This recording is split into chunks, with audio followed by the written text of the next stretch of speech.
इसका full form LCM का full form होता है लोवेस्ट कॉमन मल्टीप्लाई, यानी कि लघुत्तम समपवर्तक।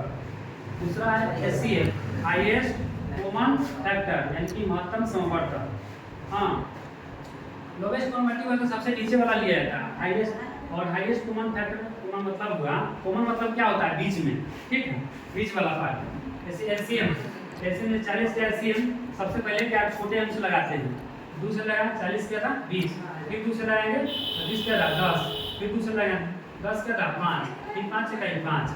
अब एलसीएम क्या हुआ, इसको 40 लिख दिए, इसका जो गुणनखंड है यहाँ लिख दिए, ठीक है। फिर यहाँ जैसे गुणन वाला भी दे देता है, तो 30 और 20 है, तो इसका गुणनखंड करेंगे।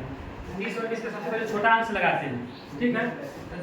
30 क्या था 15, 20 क्या था 10, फिर 5 से लगाएंगे, 5 क्या है 15, 5 गुना 10, फिर 3 से लगाएंगे, 3 इकाई 3 और 2 को 2 रहने देंगे, फिर 2 से लगाएंगे 1 का 1 और 2 इकाई 2, और 30 और 20 का एलसीएम हुआ 2 गुने 5 गुने 3 गुने 2 गुने 1 गुने 1 है, ठीक है।